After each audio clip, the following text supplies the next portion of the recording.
Hi, my name is Jamie Reinen, and I am doing a presentation on behavior management in the classroom and kind of just ideas about how I would incorporate these ideas into my own future classroom and how I would think about these things and use different strategies and use different techniques that I've gathered to successfully conquer this. So, the first thing is kind of rules and expectations, and I think that this is super important to just start right away when you start teaching. My favorite technique for this is anchor charts, and it's really important because it holds students accountable. So right away in the beginning of the year, I would have all the students write down things on either piece of paper or sticky notes and come up and just paste them in front of the classroom. Then I'd take all of their ideas and take them home and basically like group them all together and make sure that every student is heard in some sort of way. So everything that's written on a sticky note is accounted for in every aspect of, or in some aspect of, on the anchor chart. Just like the one that we see over here on the right, we see the classroom rules, and then the teacher must have organized based off of what the students have come up with as well. And it's important to like recognize, like if they wrote something funny on there, it's important to recognize it and just be like, well, it didn't quite make the chart, but I recognize that you said that.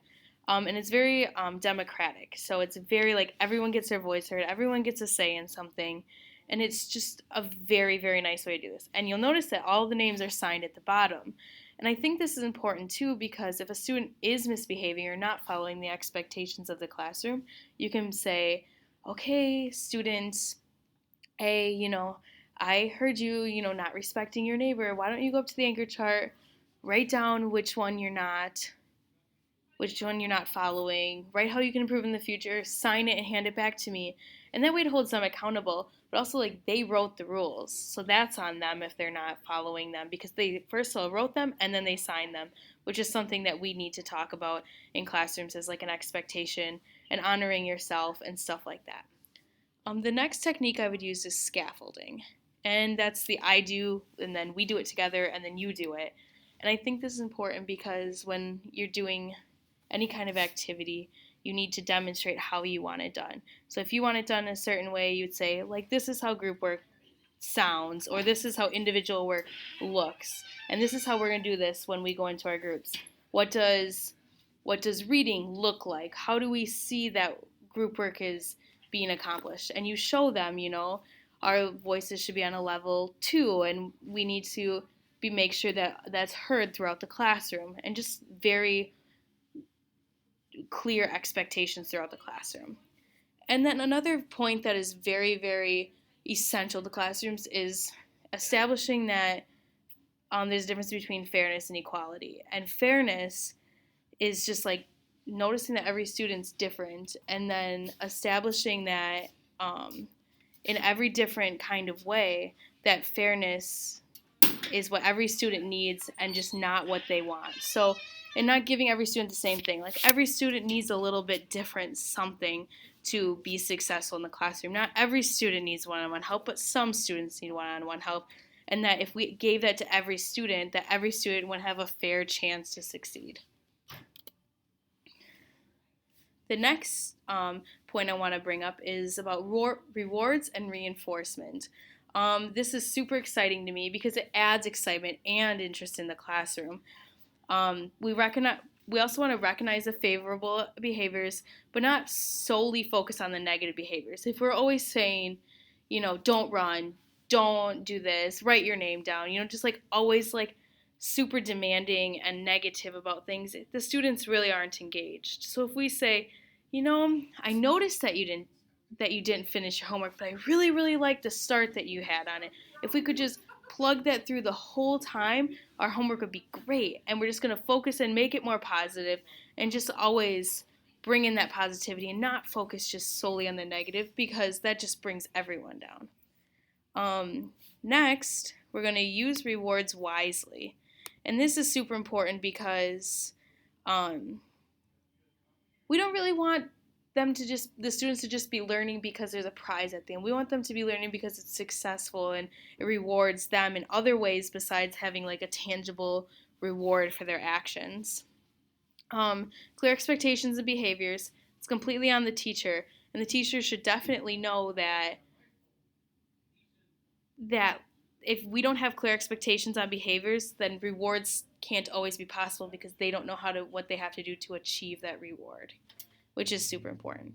And also avoiding terms like good job or well done, and be more specific with your reinforcement. So say, I really appreciated when you wrote your name down on the piece of paper. I really appreciated the way you helped Johnny get his homework grades up because you really helped him do that. Or I really noticed when you did this. Just stuff like that. Or, oh, you're doing that math problem perfectly. Right here, that step that you did was perfect. And just recognizing more specific things about them, because those kind of rewards and reinforcement are fabulous. And another idea I like is having a treasure chest in the classroom. And this way you can have planned ways to get items from the treasure chest. Maybe it's a point system, and you can say, once you earn this many points, you get prize from treasure chest. Or if someone's just really helping someone out and they're just following the rules and class expectations, you can say, just go pick a prize from the treasure chest. You're doing a fabulous job today.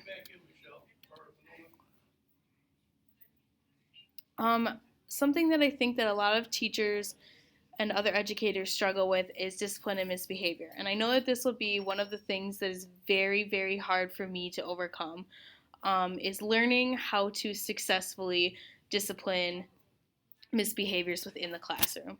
Um, but I think that I can help myself get through this by knowing each student and really building that community in the classroom. I think that that has been something that's really been drilled into me. Is that you really need to build that community. You really need to know what your students' triggers are, know their personality, know their interests, know their things that are gonna set them off, but also things that are gonna make them happy again, things that something that they can positively work towards with behavior. And having a plan that is well integrated into the classroom. So you should always have a plan, some place the kids can go, some place where you can send them, some place where they can step out for a minute if they're misbehaving and just regroup themselves and come back into the classroom with a more positive attitude. There should always be a plan for both you and your students to succeed. And also, again, students should know what's expected of them and that they do have consequences if they don't do what is expected of them. That goes back to the original anchor chart that we talked about. If we don't have those expectations like aligned, or even the scaffolding, I show you this, this is what is expected of you. If you can't do that, there's going to be consequences. And then you and the students would lay out the consequences, and they should know them. And also, always finding a negative to go with the positive. We talked about this a little bit. So always saying, I really like when you did this, but next time I would do this a little bit differently. Or you did this really, really well. Next time I really don't want to see this, whatever the behavior is. Inclusion. This is something also that I think is really just amazing, and that everyone has the same opportunity to be in a classroom. And I think that's so awesome. Everyone is welcome in the classroom, and when they are there, they are all treated fairly and equally. And that's super, super important. Routines to maintain an inclusive atmosphere would be super important to this. So maybe songs about how we're all different but we come together, or projects where we look up somebody with a diverse background, or where the way we group them differently every time so that you have to include every student at some point. Teamwork activities, team bonding activities, greetings every morning, stuff like that. Another activity I really liked was the I Came From or Who I Am poem, and you'll see an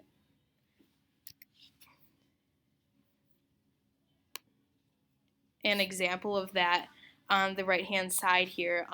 Who am I? So they write a little poem about this one says, I am not a bug who lives in a rug, and you kind of just find things like that about yourself, and then all students share them, but you notice that they're all different, but they all make up this incredible classroom with these great poems.